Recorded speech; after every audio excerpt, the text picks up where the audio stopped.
Or do you think the community has a laptop doesn't work with photography. So I was going to ask if you have any other laptops. we can try, but all the laptops we use are 다 똑같은 거 쓴다고. 그러세요? and we were using a similar laptop yesterday. 그리고 어제 비슷한 거 썼다고.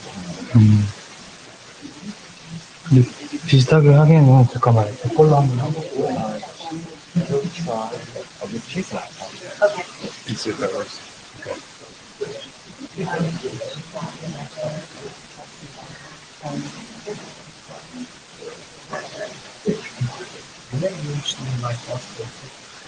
It does have.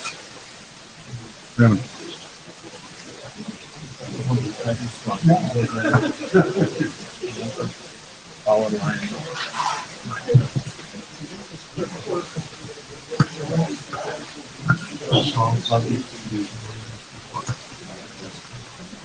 USB.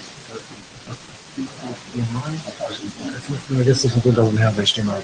Oh, okay. I thought it did. No, that's my other one. No, I'm sorry. We're trying to find the magnet combination here to get the projector working. While we're waiting, Gene has volunteered to take notes. Can somebody volunteer to be a JavaScribe?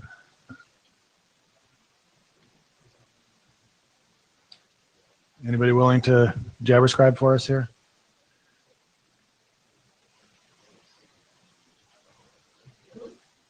Please?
So one more time, if you're here for trans, that starts at 11 o'clock. This is a double, 2 short sessions and 1 long one. We're trying to get the AV to work. I need the JavaScribe if anybody's in the Jabber room, if they'd be willing to.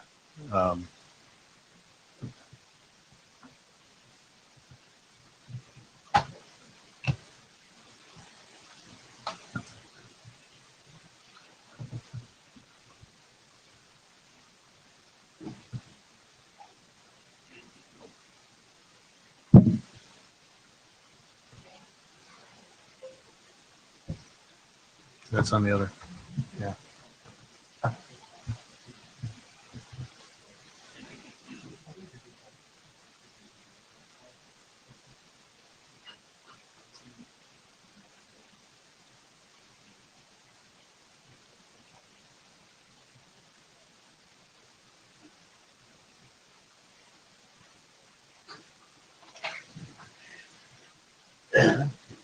Surprised this didn't show up yesterday.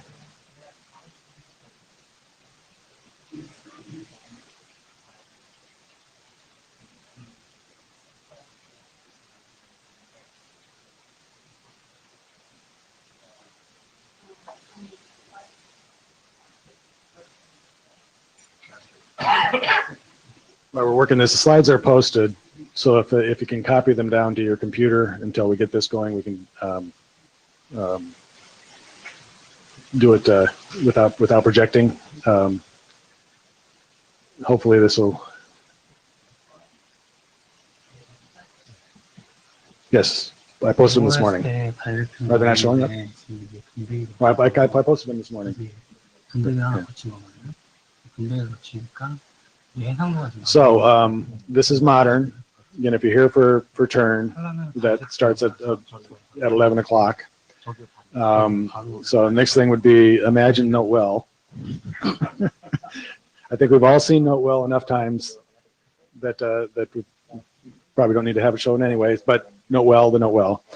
The agenda, we have 3 topics. One is advancing the problem statement document, and then Chris and John will both present the drafts that they submitted prior to the meeting.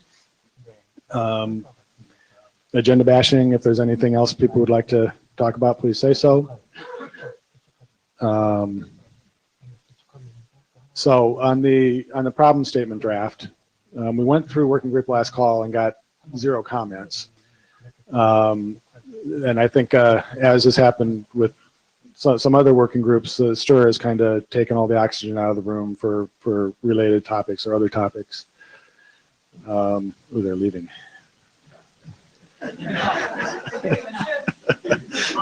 Okay, so I need to do my shadow puppets here. Anyway, in order to advance the draft, we need a little more review and comment on it. Not a lot, I don't think, but if we could get a couple volunteers to take a look at the draft and post comments on the list, that would be very helpful. The framework document, yes. Okay. Thanks, Adam. Anybody else be willing to? Henning? Great, thanks. I think that should be sufficient, right? Yeah, okay. Anybody else that wants to, please do. I mean, the more the merrier, but we just need to make sure that we show enough interest and then enough indication that the draft has been looked at to move it forward. Okay, and so, again, sorry for the difficulties here. So next will be Chris. I guess if you can bring your, I can set my laptop up here for you to see if you don't have it. So it appears that plugging directly in the middle of the room is minimal there. So if you want to drag something up there and project in the middle of the floor, it might be a good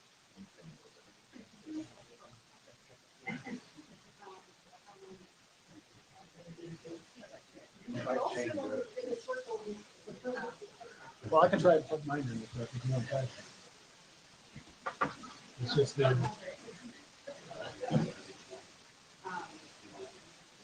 Mary also. Oh, they are.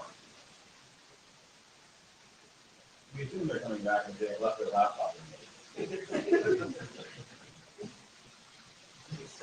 You found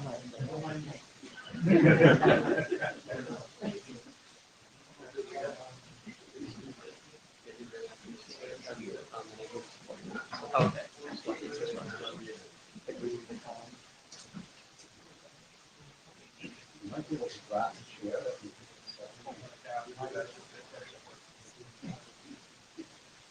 Did I give this to you or did you? Was I I'd be more attractive. Okay, well, thank you. I'm not plugging it in. Okay. Okay. Nice. I thought it out. So we can plug in. Yeah. There's no one. Yeah. Right. But he's like.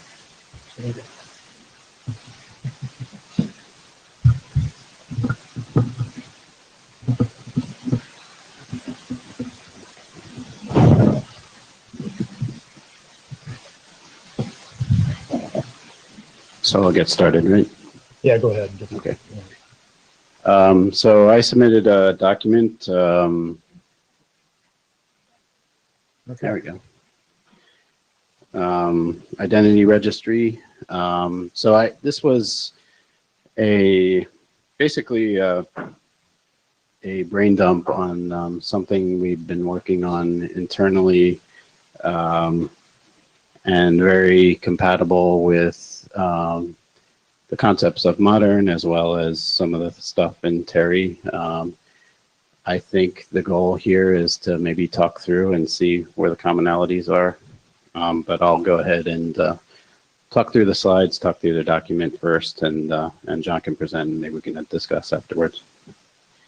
So it's got a couple new things that maybe aren't part of the current Terry stuff. It also has, we actually have an implementation that we've used with the drip stuff, so it's sort of nice from that perspective as well. And I'll try to talk about those, how those things sort of hook in, although drip is sort of generic, so it's not an explicit thing.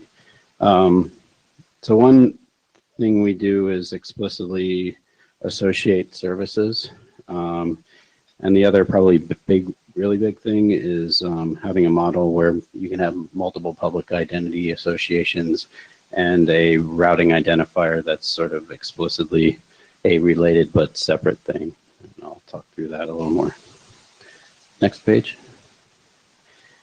So the actors in this model, and I have the diagram on the next page, but the main actors in this relational model, and that's how I sort of modeled it in the document, is the provider, the one that actually provides the service and manages customers and manages the network, probably.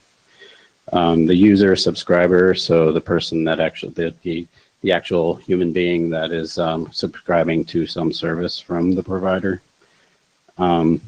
The service identity, that's the identity of the service that the subscriber is actually subscribing to. And it's important to note here, a provider could offer multiple services that a user can subscribe to, or the same public identity could be associated to multiple services across multiple providers. So just flexible from that point of view. The public identity is generally something that you can prove an identity of. So telephone number obviously being one that we're interested here, but that doesn't mean it couldn't be extended to other forms of identities like email addresses and things like that. And then routing identity would be some probably URI type of thing that I'll talk a little more about how we have been using it. But it, in the basic case, it would just be like the SIP URI. But the intent here is that it's sort of globally routable identity. Did you want to take questions at the end or now? I can take the questions. Just I wanted to make sure I understood what you meant by service identity. Can you give an example what that would be?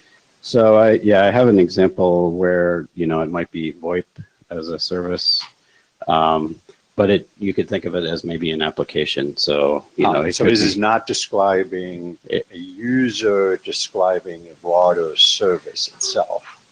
Like it would be everybody who subscribes to a messaging service, for example, would have message in their. Exactly. Yep. Okay. Yep. Well, John Peterson, but you also mean like, Facebook's messenger service, right? When you say it's globally unique, that's, I think, the interesting question about it is this, it's SMS unique service to the like provider. Yeah, actually, that's a good point. Yeah. So it can be unique in the scope of the provider. It could also be globally unique. So like VoIP probably would be one that you'd want to be globally unique because you have multiple providers, but it could also be unique within a provider. And we use sort of a qualified domain convention, at least how we've implemented. So it would be like voip.comcast.com or something like that. So this would be primarily, if you're talking about this later, just tell me.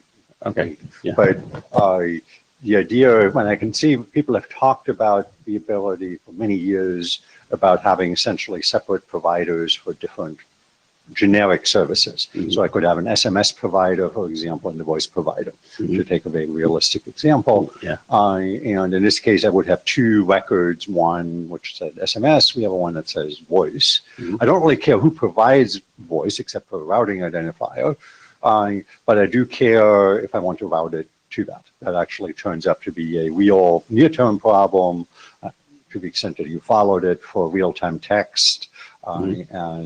Because it'll likely be a combination of over-the-top applications that provide real-time text and a classical IMS, whatever type of legacy voice type of model, and I need to route separately. They're going to be in different providers, probably, maybe a white label provider on the RTT side and classic provider on the other.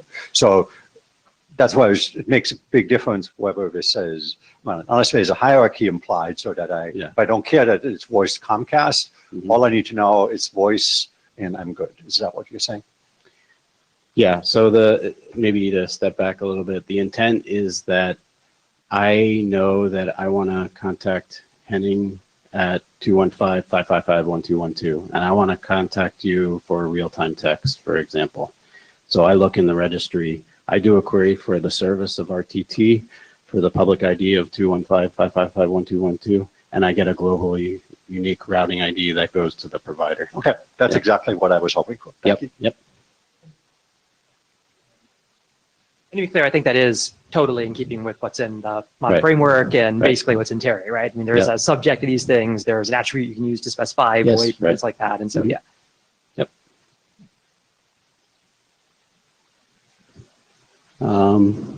Okay, next page. So this is just the diagram that's in the document, and use sort of a relational model here. So actors and verbs to describe how they're related and used with each other. So hopefully that sort of just explained what we just talked about, unless there's any other questions.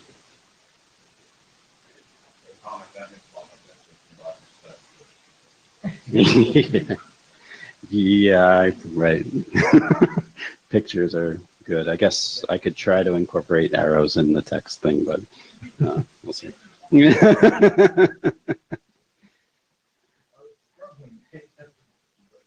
Yeah, no problem. Okay, so this is sort of a general description of some of the API functions that I think we've talked about. It also came a little bit from some of the stuff we've tried to talk about before STIR sort of took over in the NNI working group. But so, basic requirements for telephone numbers and identity can be extended to identities. So the ability to have unique identifiers where there's a single owner, enforcing that, and having a pool that can be queried for available things. And that's probably more relevant to telephone numbers. And then the ability to support block levels and perhaps wildcards on other types of identities. The ability to update, transfer, and port identities. So update providers, update, transfer them. And then signing transactions, which I think John has in his document as well. And then the distributed registry thing.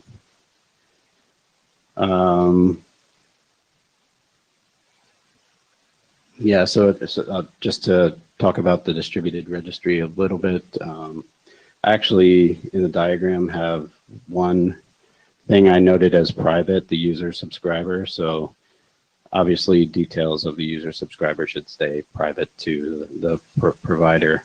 But we would expose some of the RESTful interfaces that we develop here to the distributed registry in order to do gets and puts against when updates are made and, get pushed over the distributed channels. And that's sort of essentially, we would map those into the specific implementation of the registry hooked into DRIP in the case of DRIP.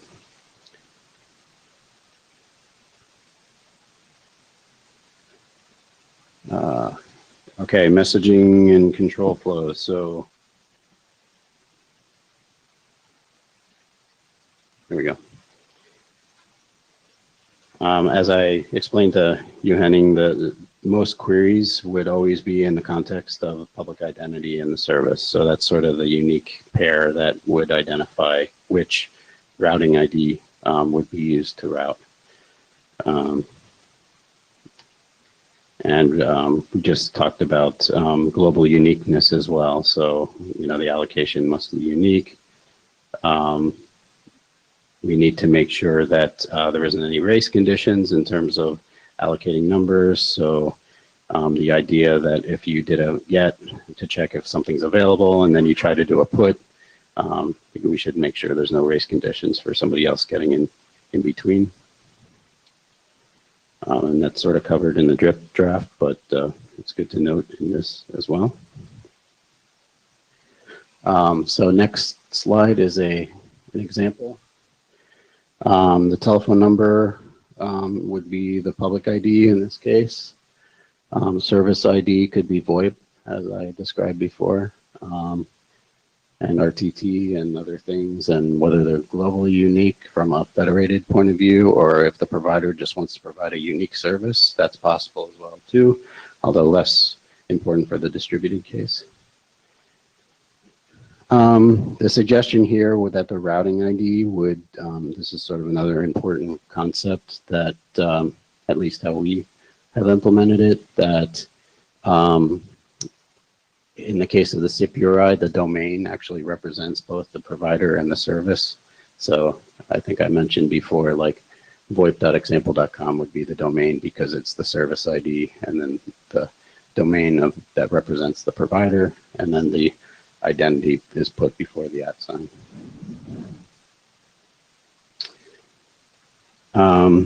And then sort of the timestamp, signature, and the pointer to the public key, which I think aligns with what John has in his document.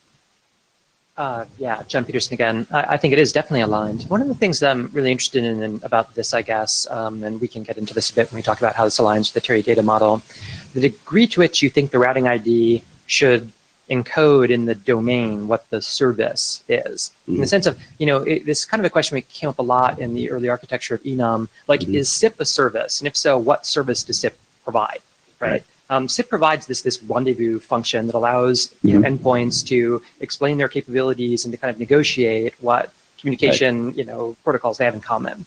And this question of kind of what goes into the routing infrastructure, right, that lets you discover the SIP endpoint you want to reach, versus what then should the two endpoints negotiate among themselves is a really interesting architectural division. I definitely agree we need something like what you have here for a service ID that lets you say that the routing ID I'm looking for is the one for VoIP.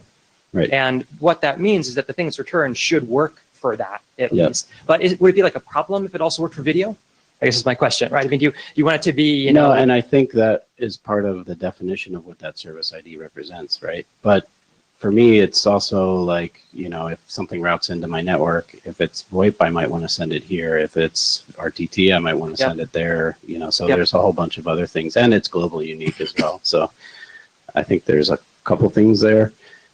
But the idea would be, even though it's using SIP as a signaling protocol, which is sort of generic, you're qualifying what that identity is intended to represent in terms of the service that's being offered within your SIP infrastructure. I mean, I guess, the substance of my comment is really that probably as we look at aligning this model with what we're doing at Terry, I would probably argue that there will be other ways, like in the records and things that Terry reflects, to show what the routing use is of these things. Encoding them in the domain that way is a very specific, kind of implementation-specific way to address this. I'm I think open it might to not. other ways. That's happens to be how we did it, but certainly we're welcome for feedback. I hope that this is a place where we're open to some flexibility. I think there might be advantages to having separate ways to signal that, both in this routing layer and then down at the SIP layer. Hi, Dave Crocker. Similar or related question. This appears to be, by virtue of having the routing ID, somewhere in the realm of source routing, rather than the model which moves the routing to the real-time query at execution time, so that you take the target that you want, you use that to find some real-time information rather than embedding it into the request.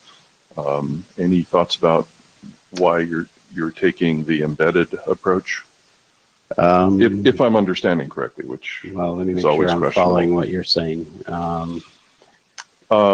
So I always use email references, so that's what I'll do. Sure.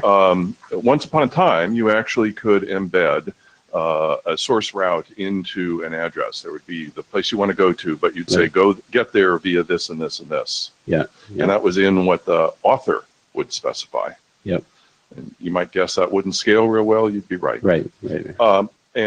And so the current model is I say where I want to go, Yep. and the underlying infrastructure does a bunch of queries and, Yes, and yes, redirects right, and all sorts right, of silliness. MX is the obvious reference. Mhm. And this appears to be more like source routing, if I'm understanding the role Well, of the so I routing think ID. it could be flexible, but the intent is to make it more straightforward, I guess. The difference, this is Henning speaking, the difference to email was it was generally speaking one service, maybe with flavors to it as to its capabilities. Yeah. And here you have a problem that you have a single identifier, the phone number in this case, Mhm. and multiple services that are operated by differently administratively distinct bodies. Yes. And there could be overlap in the sense that you could have a service that offers messaging and voice and video, and you could have a service that only offers messaging, for example, to take a very Yep. plausible example. Right. And messaging could be both proprietary or IETF standardized or something like that. Mhm. So you do clearly have a possibility. You could do late binding in the sense you just have a bunch of identifiers and see whether, if you speak with protocol, whether it supports any of the things that you care about. Yep. And then you just have to try until you find something. Mhm. Or you can essentially do a hint as to what services you might even want to look at Right. in that, because they generally don't change all that much Yep. over time. As long as both models are supported, I don't think of it as source routing as such as in more as a service selection. Mhm. Namely, what kind of services do I, very high level services, obviously Right. we're not talking in that.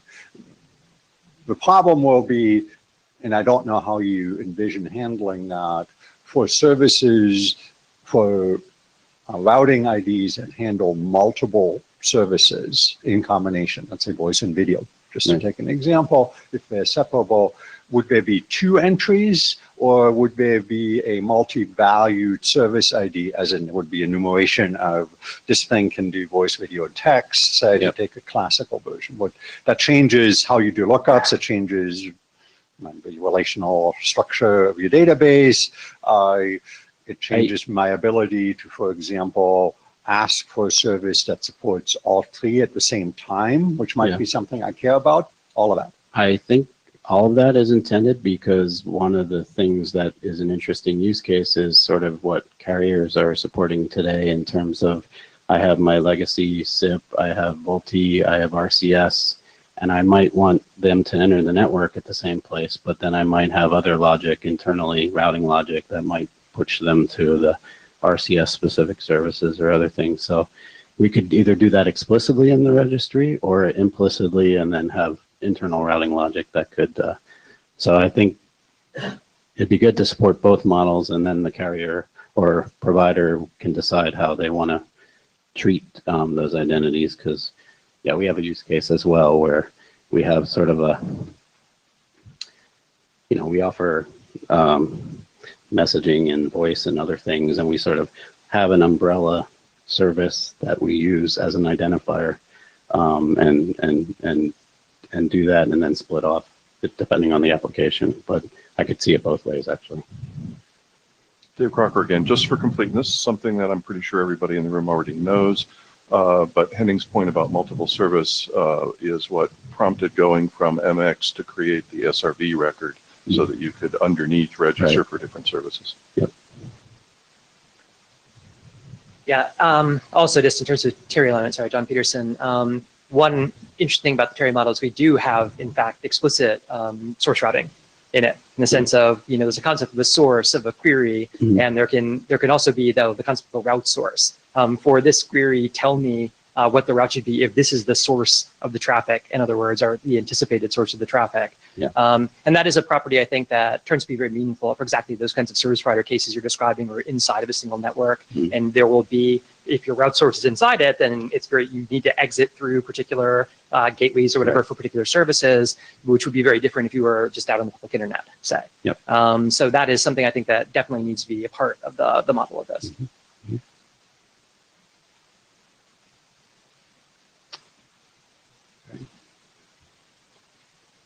I guess next page. And then just wrapping up here with some more details I included in case we need a discussion, but I think we've covered a lot of it.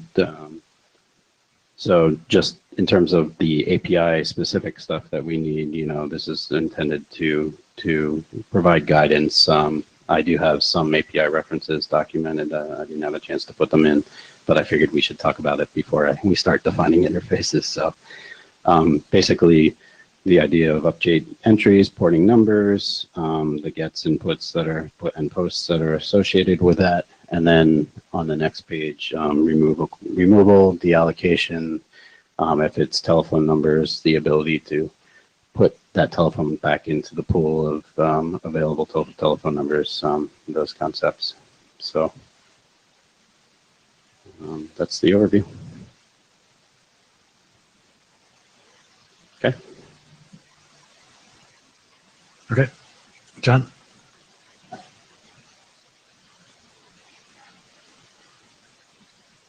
John Peterson.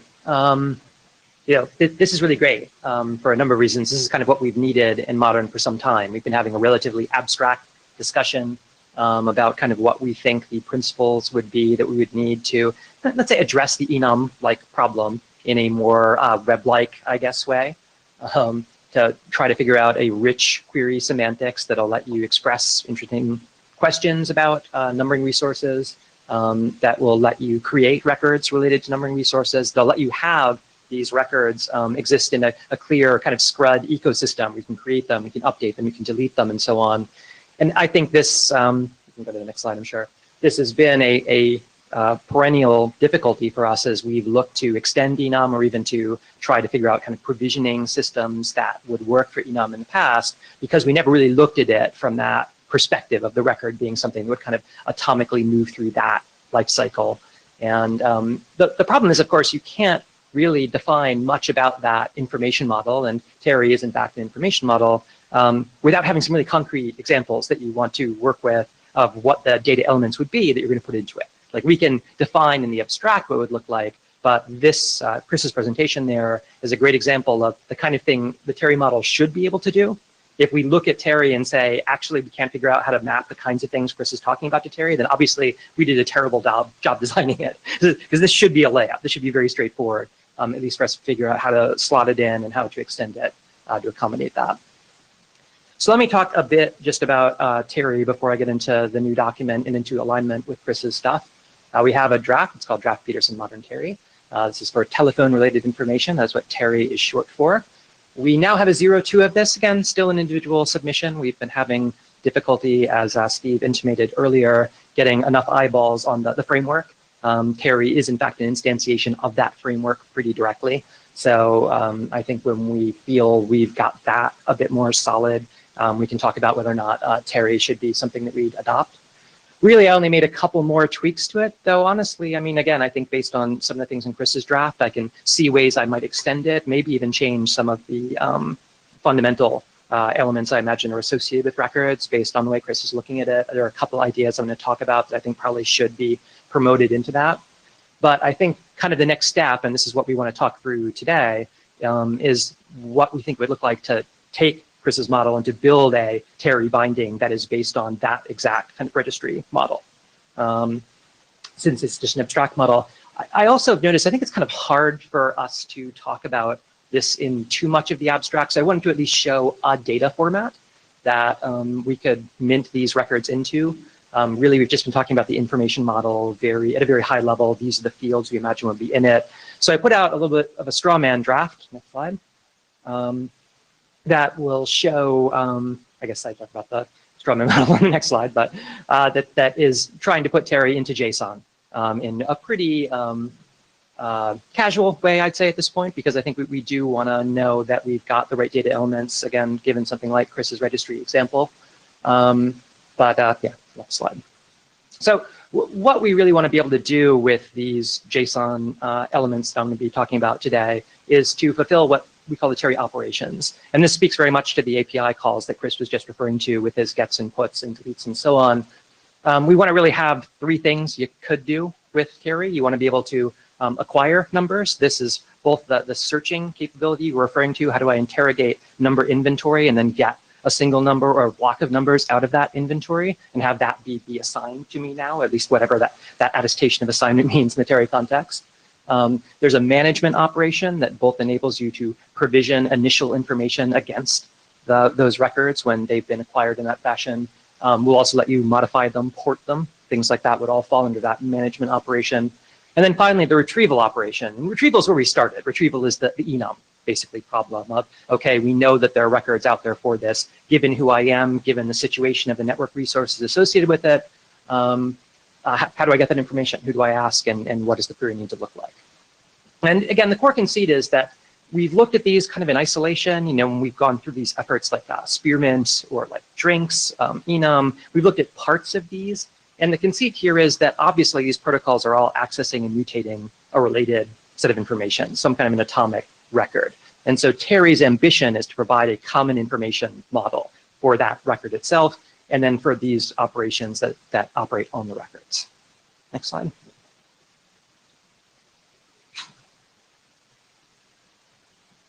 So it looks like this. This should look at least somewhat similar to Chris's picture, though a bit different. The service provider in this kind of model, really the communication service provider could fulfill any one of the main roles that we see in this. Obviously, the intermediaries that client requests are going through is someplace the service provider is likely to be. That big thing labeled service is another candidate for it. Even the authorities on the side. So if AT&T owns a numbering resource and they want to be able to provision records associated with it into one of these databases, they could also be a service provider. So these are logical roles that are played by participants in the ecosystem. And we imagine, and we kind of base this on a DNS-like model where there are registries and registrars and registrants and so on. So given that there's a separation that is at least logical in the architecture, that we imagine that for the IPNNI sorts of cases, those functions would largely be completely composed. For the more distributed registry case, though, that would actually be very different. The distributed registry case would look much more like where the authorities that provision Terry records, and these Terry records are then available to be queried by people, could be the service providers themselves. They would just be authorities where these records, the service is a distributed thing that kind of lives out in the cloud or in the DHT. And so that would not be the service provider probably for a DRIP-like case, or at least it would be at a layer of indirection from the service provider. Unless Chris would like to correct me in my characterization of DRIP. No, I want to understand what you said, the difference between distributed and non-distributed. So you can imagine a case where you, as Comcast, obviously you have customers, you're both the authority and the service people query for those customers. Yeah. Then I can imagine a case where instead we move out the intelligence that people query into like a DHT set. And in this case, you would remain the authority as a participant in it. In other words, you'd be creating the records. You mean internal versus external view, or sorry? Well, so I mean in this instance that the place that you query to learn these records from the retrieval operation in a distributed registry would no longer necessarily be like your service, right? Comcast service. And it would live out in this cloud. As a consequence, although you're the authority for it, logically you generate the records, you sign them, and they go out into the strip cloud. You aren't the service anymore that literally gets queried in the sense of service in Terry, right? Okay. That's all I mean. Federated service versus an individual service. Or even more radically distributed than federated, right? Yeah. I mean, again, if you can kind of take all of these DHT-based approaches, their logical extreme, imagine a registry that's very decoupled, right, from the operation of any individual service provider. Right. Do other people get this, or other people uncomfortable shaking their heads? I don't know.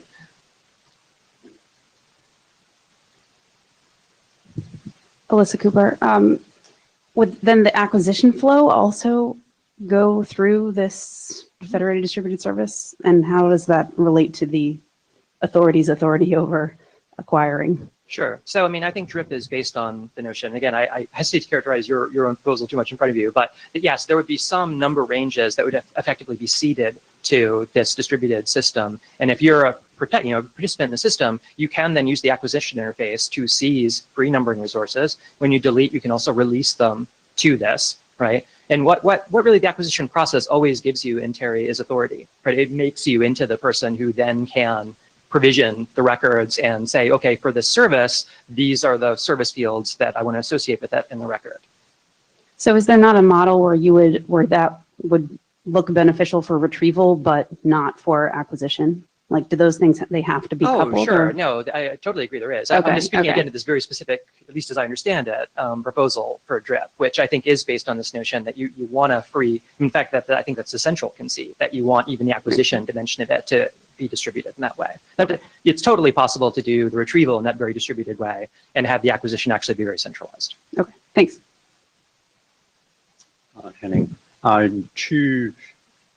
think it might be helpful to distinguish two kinds of distribution. Namely, one is what you might find is just a physical distribution, more like if you want to use blockchain as an example, where the idea is, generally speaking, or DHT, as you mentioned, where this amorphous cloud of possibly independently resourced entities, but the ideal is that collectively or individually, they all provide the same information. They're not, except in some mechanical way, like for DHT, the identifiers are just split for mechanical reason, like in the DHT, with identifier ranges, but there's no particularly administrative coherence to that. It's not like one server holds AT&T's records, the other one holds whatever, the Canadian records or something, the country.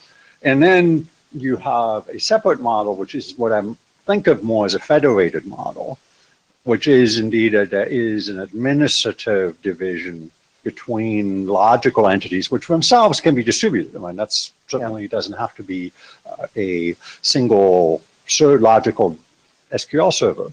And where I actually can just go logically, like I can do to DHT, where I can go to any node and say, give me that mapping, and it will do its thing by just DHT mechanics.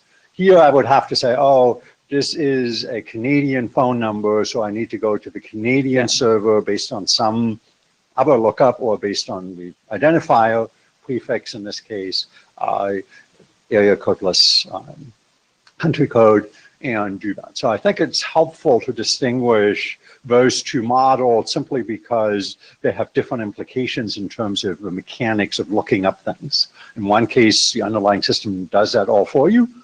There's blockchains and DHTs and what have you do that, or the kind of models that we implemented in one of the early prototypes, which all does that, by plain replication in that case. And the second point that I think has come up indirectly in both presentations is that I believe it would be extremely helpful to think early on as to who can associate data with a record other than the original provision. So, and this is like, say I have a Comcast voice service, but as a subscriber, I want to attach, say, a certificate, a Better Business Bureau certificate to it. Comcast isn't involved with that at all, but somebody is. Or in video relay service, to take a very concrete example, we have this problem that we need to run a 2-layer database, essentially, because we have a service provider that provides telecommunication services, and we have a relay provider that provides relay services in that. So it's this 2-level database, which works, but it's more complex probably overall than it needs to be. It makes porting harder, all of these type of things. And so if one could associate different identifiers with that may be opaque to the entity, but somebody can actually essentially have parts of a database record that I can add to as a subscriber, for example, that allows me to add information to that is completely irrelevant. The service provider doesn't care.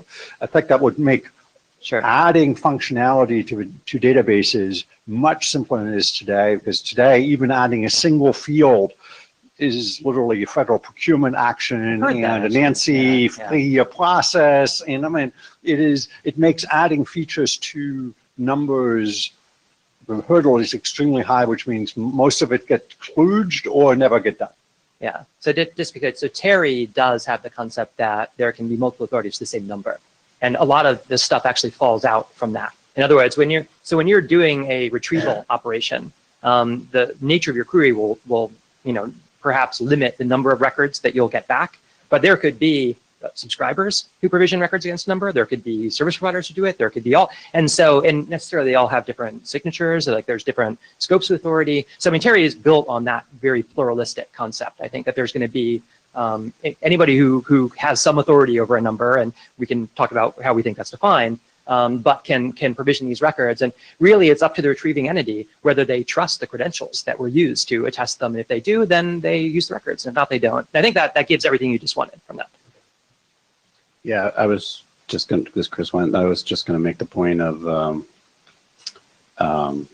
DRIP, and I think distributed systems in general. The idea is that you want, both as a consumer of data coming from other folks and the initiator of information going into the system, you want a complete view of the system. So like, even if, so let's take the example, if you do have a Canadian registry and a US registry, I probably want read access on the Canadian registry. That can exist separately, but I still want an up-to-date copy because I want to route my telephone calls to the right place as soon as Shaw implements, takes hold of a number and allocates it to a customer. So I think the idea of replication and distribution is sort of a necessary condition, at least in the ecosystem where you're both reading and writing and managing data.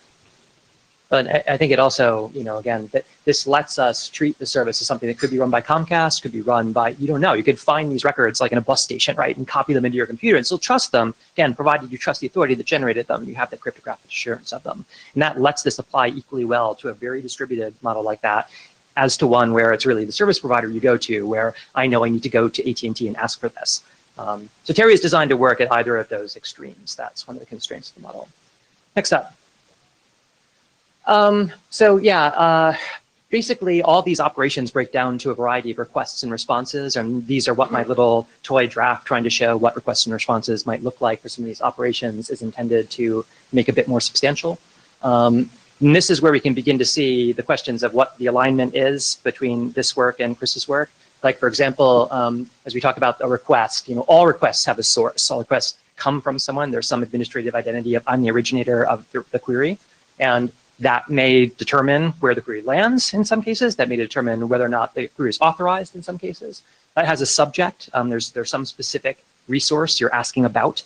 I think this probably fits in with a public ID that you're describing for the most part, Chris. Attributes that are associated with the Terry request can include things like a service discriminator.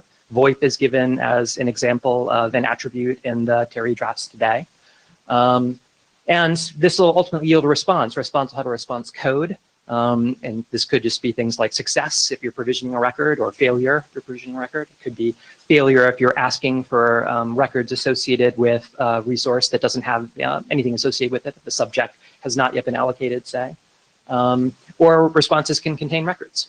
In some cases, provisioning requests can contain records. So really, again, the record is the fundamental building block of this. Records can cover ranges of TNs. They can cover identifiers other than TNs. Records are very kind of broad in the Terry ecosystem. So yeah, I mean, this is where we can kind of look at what the elements were that you were identifying and say, okay, are we roughly in the right, at least ballpark for this? In the subject of this that you see, and again, this is a very rough sketch that I'm trying to use to just make this a bit more concrete than just endless lists of attributes, which are what is in the draft today. In the subject field, you can see a service discriminator. That's the T that you see for TN right before the telephone number. The attribute here indicates you're looking for a specific service. That service is SMS. So this is a discriminated request for SMS associated with that telephone number. And it does have this request source in it in this instance. It just gives you a logical identity of who the request is coming from. Obviously, doing some kind of cryptographic thing for that could make sense in some contexts. In other contexts, it'll be clear if you're using actually REST to do something like this. Obviously, there are HTTP level mechanisms we could rely on to authenticate the source of the query. And similarly, probably we would be encoding in the URL itself a lot of the subject information. That would just be mirrored in a RESTful API between what you see in subject here and what would go into the URI itself. But I mean, overall, just looking at the kinds of things you're talking about, I mean, I think obviously we have a lot of overlap in terms of, what was already kind of in baseline Terry and what was in your model. Next slide. Yeah, we have some responses defined in Terry. I haven't really gone to the trouble of creating like response codes yet or anything like that. Obviously one would if we're bringing this forward, though again, those two would probably have some mapping to base HTTP codes for RESTful API for a lot of these cases. Here's an example of where the source of the request would not be authorized, and you get back a very simple record of this form. Next slide. Yeah, in terms of what goes into a record, this too is, I think this may be a place where architecturally, I'm maybe thinking a little bit differently than your model is. I think you're looking at the API, whereas I'm more focused on the notion that there's this object, right, that lives in these databases. And the purpose of the API is simply to operate on that record. Because I architecturally think of it that way, I'm most concerned about what goes into the record itself. And so a lot of the Terry discussion is about how you populate it, and what kinds of things might be in it. But I think this is I think we've probably gone through most of this before. I think the entities as well in the modern framework line up pretty well with the entities that you're identifying in the registry identity model. But a concrete example might be helpful. Next slide. So here's me trying to give a success response to show what it might look like to have put in a query and actually getting a record in return from that. So as you see, all these records have like some kind of a UUID in them. They all have an authority in them, an X5U, just as unsurprisingly the registry identity was. We're both thinking that from STIR necessarily. A signature that accompanies that. And again, the combination of that authority, in some cases maybe the contact, and the signature lets you know who it is that you're trusting when you're trusting this record. And that is fundamental to the way we look at Terry. Again, you could find one of these on the floor of a bus station. It's fine, provided the signature checks out and you trust the trust anchor that is responsible for creating the record. In this instance, the payload here is just that service field that has a URI, and it's a SIP URI that you got from that. Obviously, there can be all kinds of attributes and discriminators that are associated with that service. There can be a menu of such services in any single record. And to your point, Henning, you could get a bunch of different ones like this. There could be one that was provisioned by a user that looks like this, and then a very different one that's provisioned by a service provider. And as the consumer of these records, depending on who you trust and why and what kinds of services you're trying to reach, you can exercise the services that are described in it as you see fit. And that's the basic idea, right, behind all this, and kind of a basic example of encoding. So I think the next slide is on, I think I already talked enough about this. Next slide. I already talked enough about this too. Keep going, keep going. We already went through what retrieval and these things are. This is what we actually need to talk about. This is the interesting bit. So I took a look at Chris's draft, and we had like at least a brief conversation about this. Again, I do think most of these concepts are directly comparable to things that we have in the Terry model today. One thing I saw actually in the registry identity draft that we don't do in the Terry model today, I was interested in, is having an allocation timestamp associated with the record that lets you know like when the record specifically was created. I think that is probably a really useful feature for this to have that I could see moving into the baseline of the Terry information model and into all the kind of instances like this that we would build on top of it. But in terms of the identities and things like that, again, we don't have like an exact mapping to what you call service routing and public identities, but I think we have a slightly different combination of things that end up making up much of the same semantics. Clearly, we treat service not in the this is Facebook's SMS necessarily sense of we're going to create a UUID or something for an individual provider's instance of a service. Though, of course, pointing to a URI that is a service URI is necessarily pointing to some service, right, that is provided by some service provider.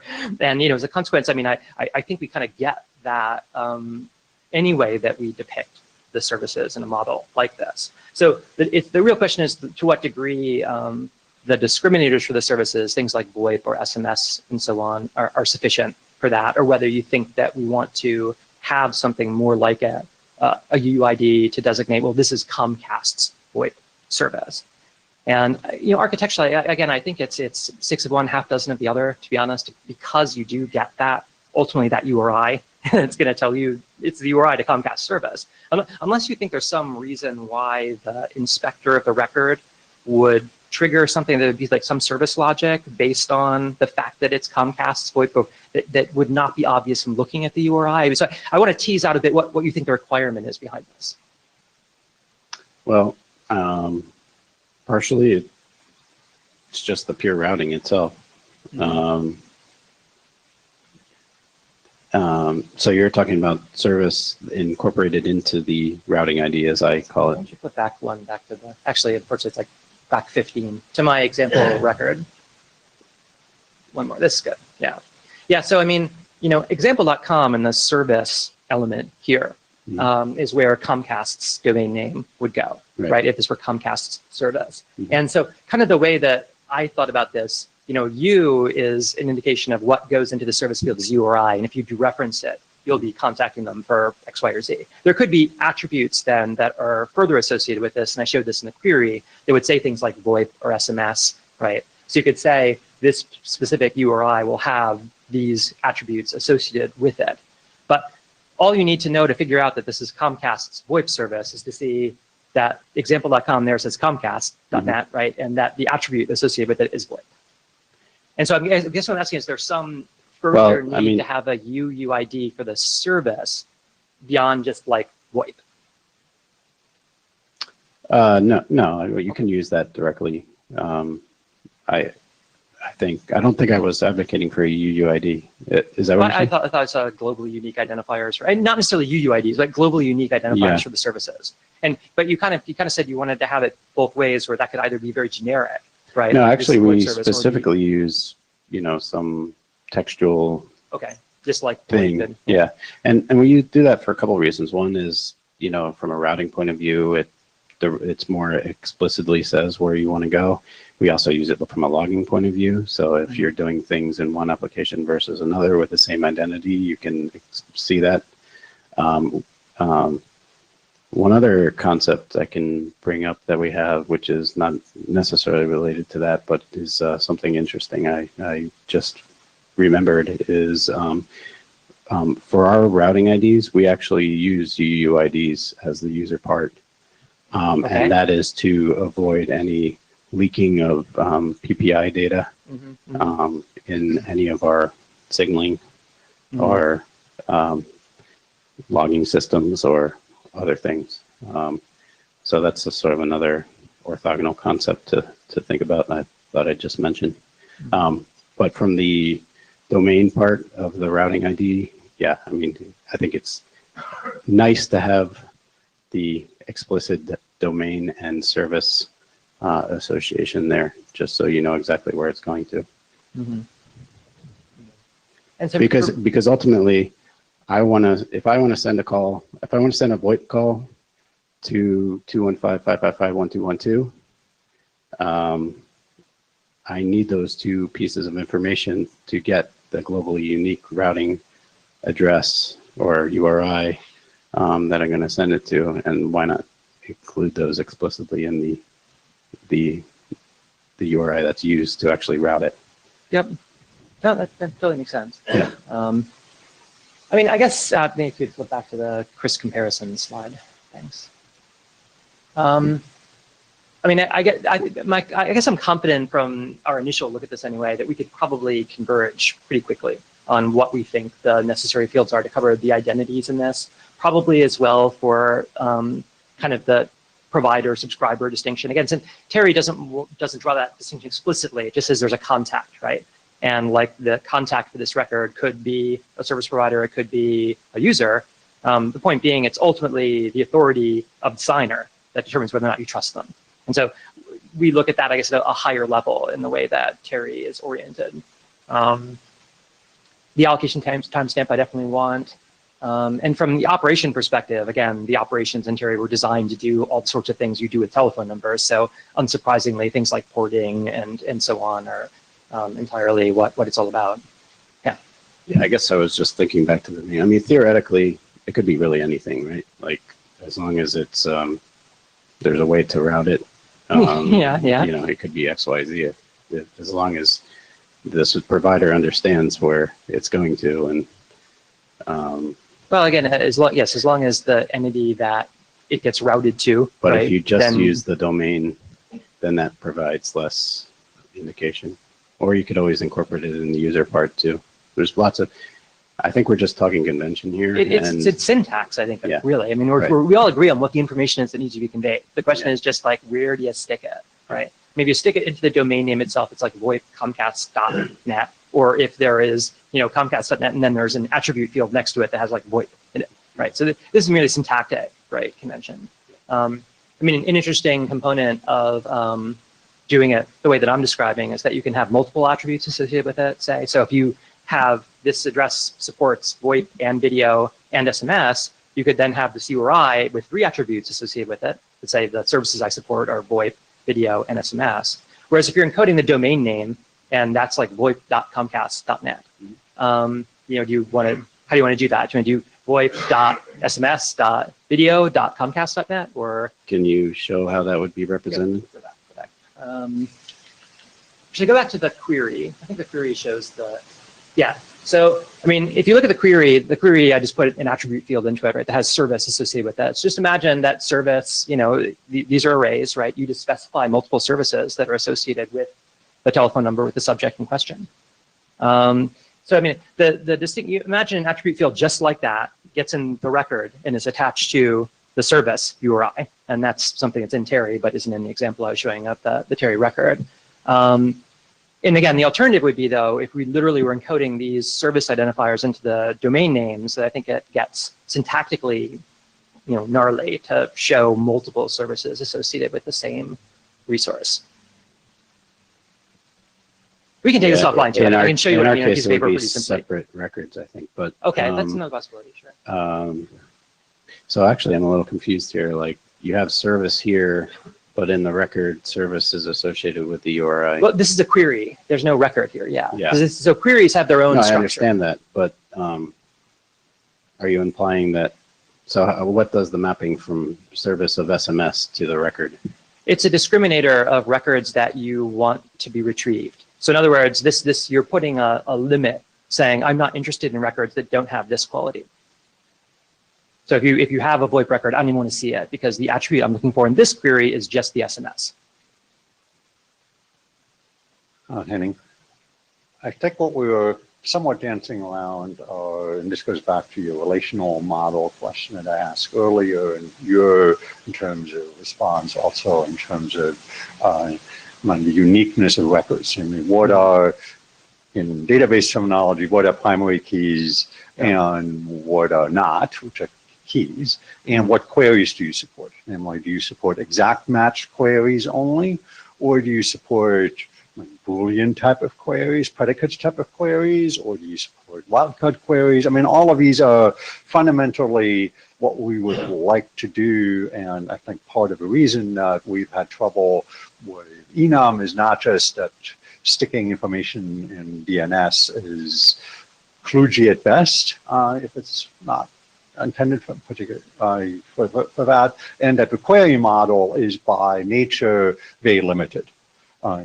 It's just very difficult outside a single domain to do enumerations and other things that you might like to do. So I wonder if we shouldn't think of this a little differently, namely that we actually have a primary key being 3 things, not 2.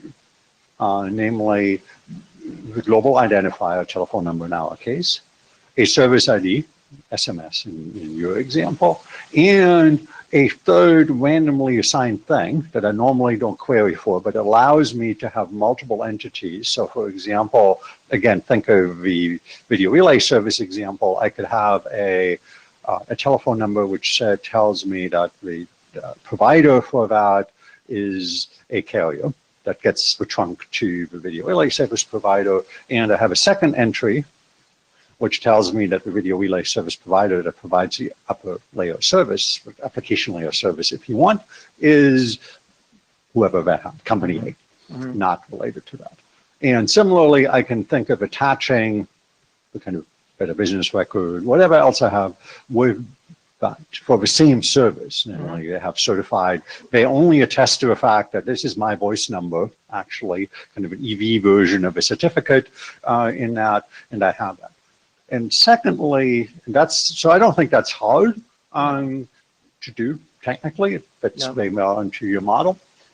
The harder question, which changes what, particularly in the federated model, what you really want to do is how you get into the wildcarding piece, or actual queries that are not simple, give me either all subject related records by removing the attribute field, but is clearly just simply a AND query of exact matches, which is what you have here currently implied. And I think this is true for both proposals, if I understood correctly. So I think the discussion needs to be had early on, because it affects what DHTs don't work very well, for example, with SQL-like queries. I mean, it just doesn't compute, literally. But they work just fine with replication. It's not a big problem to have SQL semantics or LDAP semantics if you want to take something closer to home. Yep. I'll let Alex talk about, we can talk about LUP and LERF. So I was thinking about talking about LUP and Alex LERF. Mayover, I can share some of the horror stories of strings that you have been watching very closely, I hope anyways. What was the significant struggle was the difference between being able to query for a range, being able to query for a non-decadic range, if that's the correct word. You know what I mean? And all kind of weird collections like variable number lengths. So I think, depending on what you said, you need to figure or decide at some point whether it's just the exact number or whether it's essentially supporting several types of queries for several collections of public entities, public identities. So, I think at least I've been looking at, like, I do want to have something like a search function. Yeah. I mean, I'd say that the way that we would instantiate that search function in a RESTful API, would look like, you would say, give me the data structure of all the things that meet the following search criteria. And so it would be almost SQL-like, right? You would be interrogating a service and it would perform some, hamster wheel function in the back and, mint a response for you, which is a very different matter, I think, than interrogating for things that are likely to yield records. I think that would be yielding a collection of pointers to records rather than a record itself. And I think that's why I've seen the search function as being different from this specific query function. Now, that much said, I mean, we've only really sketched this, like I said. I mean, we're still trying to figure out if we've got the data model right, and this is, like, I think, the first real proof of it that we're exploring now. But I think it is possible to do search. You just need to look at search like something very different from the other functions. And I think getting to the limitations of the DNS, you just can't do that with something like the DNS. But you can with, like, a RESTful API, right? I mean, you can just say, like, give me the pointers for all the records that are associated with this, and you'll get back a JSON structure that has them all in them. I think that the important use case in that case is I think you still remember the weird European way to route numbers. So they are allocated in blocks to service providers, and if a number is ported out, it's actually being a hop-by-hop routing. So it actually, the serious service providers route it directly, and the others route it to the block owner, and the block owner is obligated to forward it to the other one. So the question is whether that protocol would actually sort of do the hamster wheel thingy behind to, like, give an entity the direct destination, or it would, like, return both information, like, okay, the block's going there and the individual number there. So it's like zombies from the past. Yeah, I know. Well, and I get it. I mean, I think this also goes back to our point about what's the job of the actual, like, SIP, as opposed to this lookup function, right? And unfortunately, there is going to be a lookup phase, and then eventually you're going to throw a call over the wall. And even if you think that you have the right route to it, it could still be forwarded, right? I mean, we're never going to be able to totally, like, mitigate that. But I think the truth of the matter is, I can imagine very delegative approaches to this, where you go to one service, inquire, and it says actually the record for this resides somewhere else, and you then go and acquire the record from them. the Terry model is intended to be completely agnostic to those kinds of architectural questions. And again, this is something you simply can't do with the hierarchy of the DNS, right? And that's like one of the reasons why this is a much more interesting model. Yeah, it's just a question whether the, so what you're saying is that the model actually would allow for the hamster wheeling to happen both on the server side and both on the client side. It would, yeah. Okay.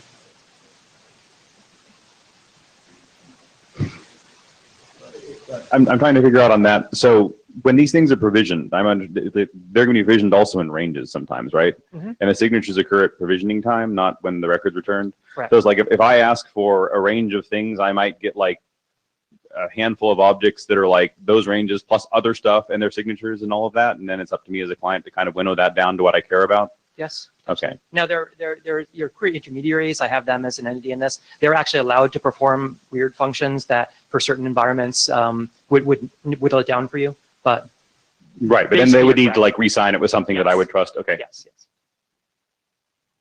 So, Henning speaking, and I do believe that given the DNS experience and other things where we've tried to do a little bit of wildcarding here, a little bit of, and then we made a little bit of regex there to take some of the enum examples, all of that.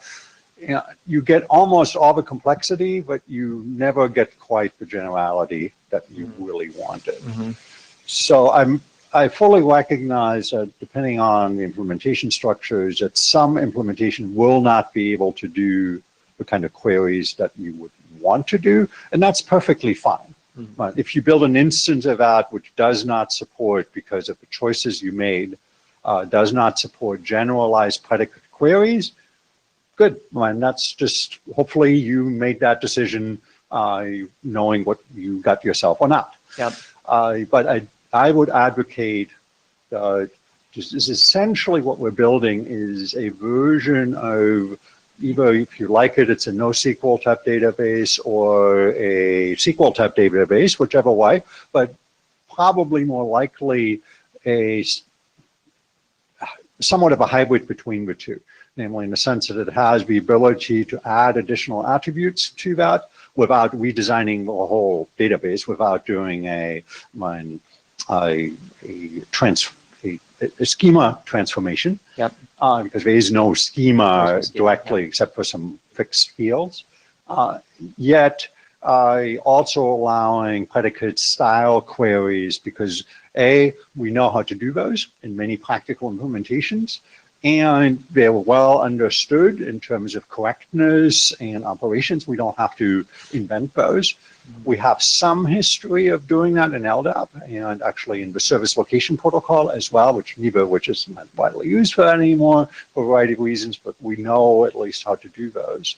And that also allows us to not have to glom on where the alternative basically is you get one record or you get 1 million records and you go to good luck sorting them out at the client side in that, which is basically the DNS model. You can do an AXFR if you're allowed to do that, and then you get to inspect the database. You get to do search local. Yeah. One interesting question which I think we need to answer separately is the permission structure. Namely, one of the problems, as you know, from a telephone database is that not just for write access for obvious reason, but read access is fairly closely guarded as well for a variety of privacy and business reasons. Namely, I want to be able to charge for that, and I don't want people to make copies of the database and resell my data for a lower price. And terrible.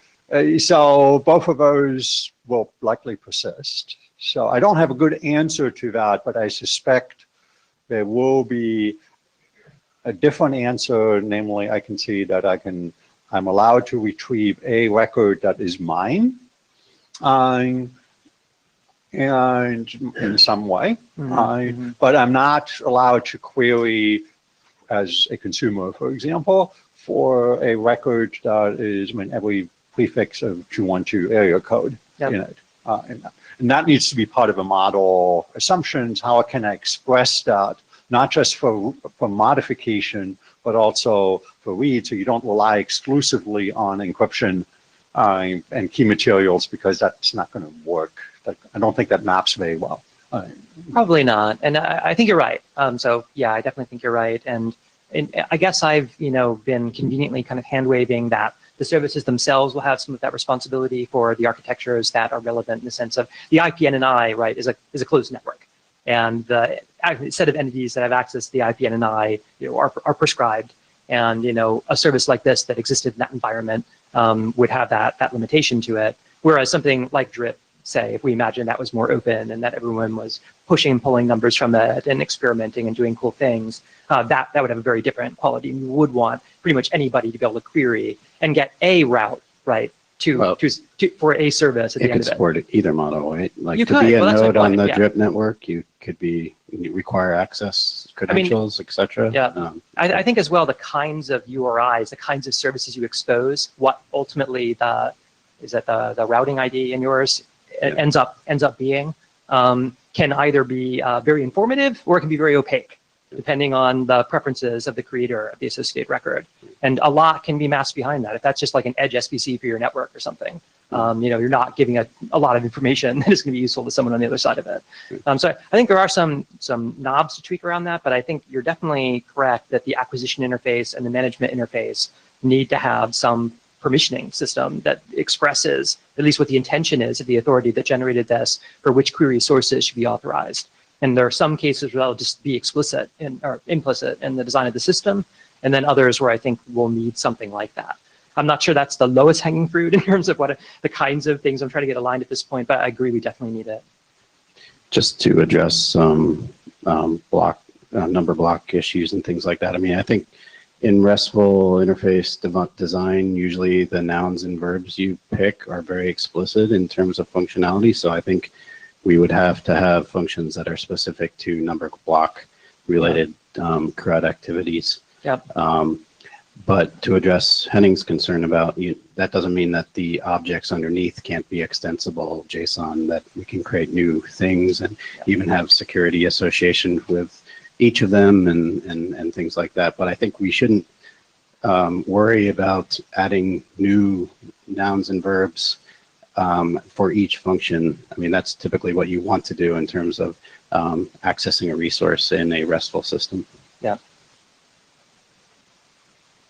Dave Crocker, the discussion has ranged in a way that leaves me confused about a kind of core point, and it relates to exactly the sorts of things that Henning was raising. There's this basic difference between any service, but especially a query service under a single administrative control versus multiple. So X500 was meant to be multiple. That didn't go so well. LDAP, besides simplifying the technology, does work well, but that's under single administrative control. Is the target here for a single administration? I'm not talking about how many users there are or organizations as users. I'm talking about administrative control of the query service. Let me bring the graphic back up. I mean, I think the fundamental distinction here is between authorities and services. So there's a sense in which authorities generate the records and the relying parties rely. So, right, but right. The service is merely an intermediary that gets those to you, right? And one could actually do the DNS with I mean, you made the reference for this slide. Yep. And so I was taking this as highly conceptual and not implementation. If in fact you meant there's a single administrative entity in charge of the query service, I don't. the fact that there's different people feeding into it and different people pulling from it is not the interesting question. It's how many are administering the content in there. Well, that's the authorities, though. So we imagine authorities could have relationships with multiple services. They could be. So I apologize. I misspoke. I meant running the query service itself. Do you mean that as a single controlling entity for that service module? Of course not. No, we've talked about it being distributed, federated, consolidated, or found on bus station or and the operational examples that we have to base for doing that. Well, for the bus station floor, not much. Again, we have a few proposals here for ways to do distributed hash tables, for example, to move objects like this. I mean, I could point you to other things that have this property that have been done with DHTs. I can certainly point you to centralized and federated alternatives for this. I think the way that this is practically done, say, in the IPNNI today, is basically federated, right? If you need to call Comcast, you go to Comcast service and you say, hey, like what, I've got this telephone number, what does it end up connecting to? That's a federated approach. And all we're doing here, again, is trying to get a bit of architectural commonality around these records injected into what I think is a set of familiar services of this form, though admittedly not the bus station form. Okay. We've got about 10 minutes left, just FYI. So just a quick comment on that is, I think it's useful to distinguish between two kinds of, even on the operation side, two kinds of models. And one is an untrusted model, which is more or less a federated X500 model, where there was really no notion that these entities have understood, if I would call the design correctly, although trust really didn't play as much role during those early days, had any trust relationship with each other at all.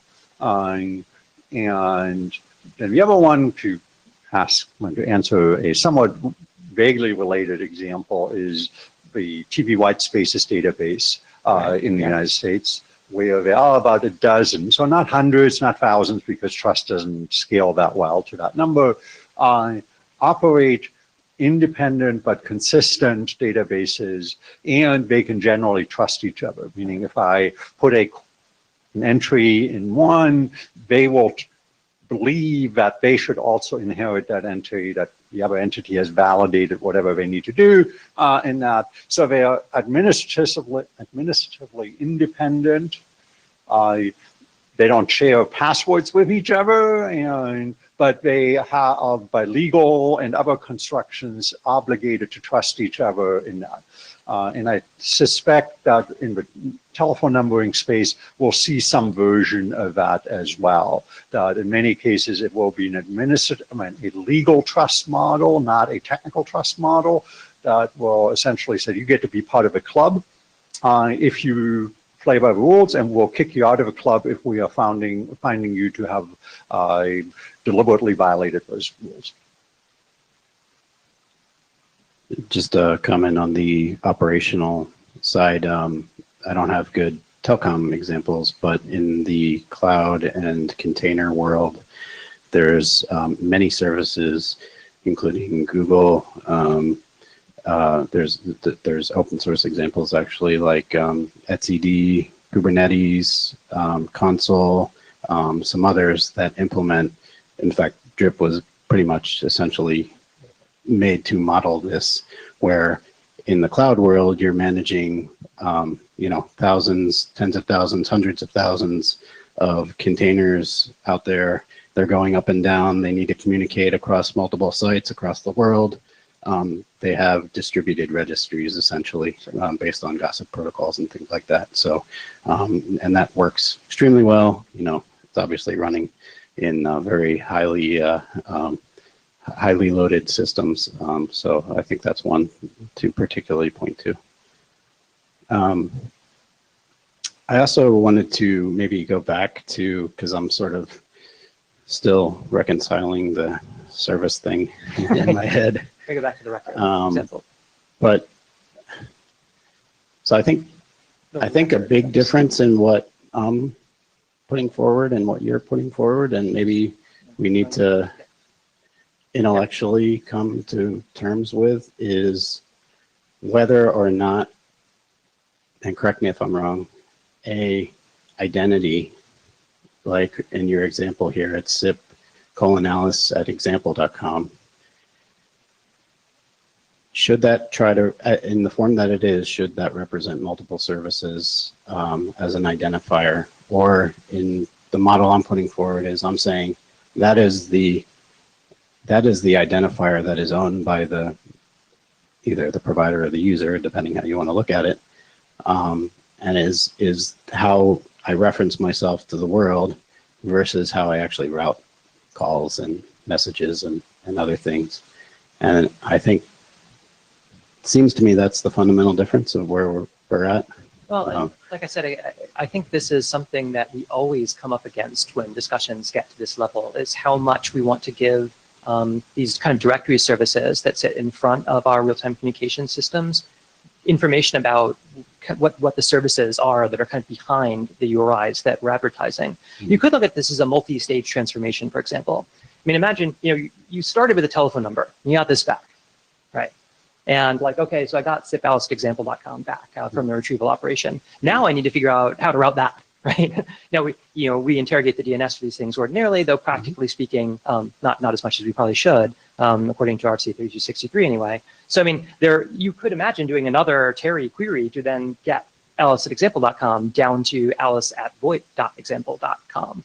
I mean, again, I could also imagine models where you get back this and you get back several of these services that represent different potential, VoIP versus video versus SMS, that you get multiple. That I wouldn't disagree with. And you probably have your own local routing tables that might, just how we do things today in service provider world is, we map things to peering agreements and SBC destination, ingress, egress locations, etc. So we're not doing VoIP routing directly, but we have conversion tables underneath that do those things. That doesn't mean that we couldn't use this directly as a routing table if we want to get to the world where it is truly globally routable. Well, and this too maybe gets us back to kind of why we're here, right? And I'm glad we have Henning here today, since Henning was one of the prime movers behind us starting to investigate. Kind of this isn't necessarily about what the service provider world looks like today. This has always been this speculative exercise, right? We're trying to explore what kinds of resources we think might be useful to have as number administration changes going forward. And so, I mean, I think we wanted to work with what we've got today, but I think we also wanted to be able to do, other things that. Well, let me be clear. I'm not suggesting that we only support that model. I want something that can support both models. And I think we can get that. Again, I think, I could encode URIs the way that you have them in your document in this, right? There's nothing prevents that from being voip.example.com and having a VoIP attribute associated with it, or however else want to express that syntactically. Again, I don't think that the semantic is actually different. So we were talking about this earlier, like, again, the reason why whenever we get to this point architecturally, like in our enum discussions, I always get a little cagey. It's because of things like how let's say that you have, so SIP is a rendezvous protocol that does capability negotiation. Once you send someone an invite that contains an offer, the offer is responded to by an answer. You use the offer and the answer to converge to the services that we share in common that we're going to communicate over. If you have something that's like a VoIP URI, does that mean that if we both share a video capability, like we're not negotiating that? Like, or again, because the thing is, SIP has this capability negotiation dimension to what it does. And yeah, we can kind of anticipate, like, this is a service that is available behind this, but does that mean this is the only service that this is? And these questions get very architecturally complicated. That's why I get cagey. But couldn't it be that Comcast prefers to use voip.example.com and AT&T prefers to use example.com, and they can do their internal mapping? I don't like convention either, like especially in specifications or anything. Sometimes you practically do those things for other reasons, but seems like there's some flexibility to really do what you want, but the model has to allow for that. I think we're getting that. Yeah, I want to give a minute to allow for logistical change over to the next working group. Okay. So, I mean, I guess what I'd say is that I think we're close. I think if we go talk about this, we could maybe come back in the not too distant future with something that is more consolidated from what's in registry identity and what you see in this document, maybe fleshes out a bit more what the RESTful API might look like that supports this. And I hope that people would find this an exciting idea. If anyone thinks it's a terrible idea, please get up and tell us it's a terrible idea. Or tell the list. Or tell the list. Yeah.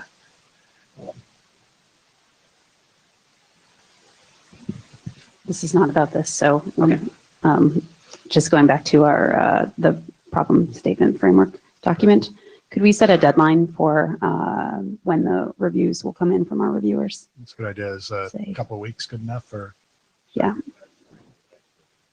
Oh, that's true. That's true. Okay, a week after Thanksgiving then. Yeah, make it 3 weeks. Yep. So that would be like December 9. Thanks. Okay, good idea. Thanks. Okay, well, let's adjourn from the room as quickly as possible because we have another working group that's starting up real time right away. So if we can follow on conversations, be in the hallway instead of in here. Thanks, everybody, and see you next time.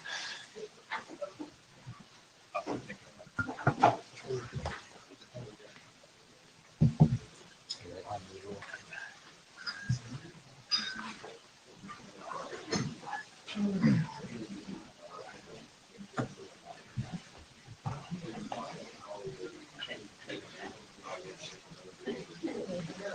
saw the blue sheets. Oh, yes, I read the words of that. Oh, okay.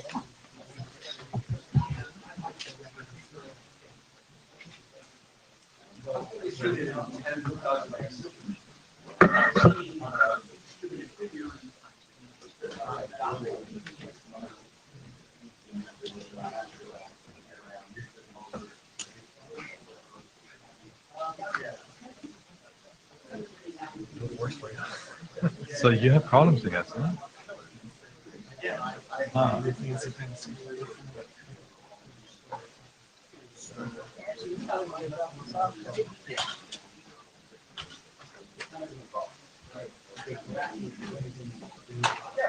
Did you do anything specific to fix it, or?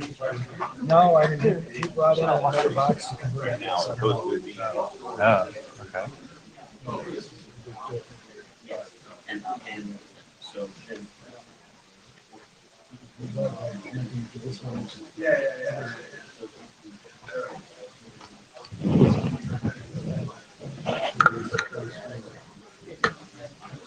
That's the other thing?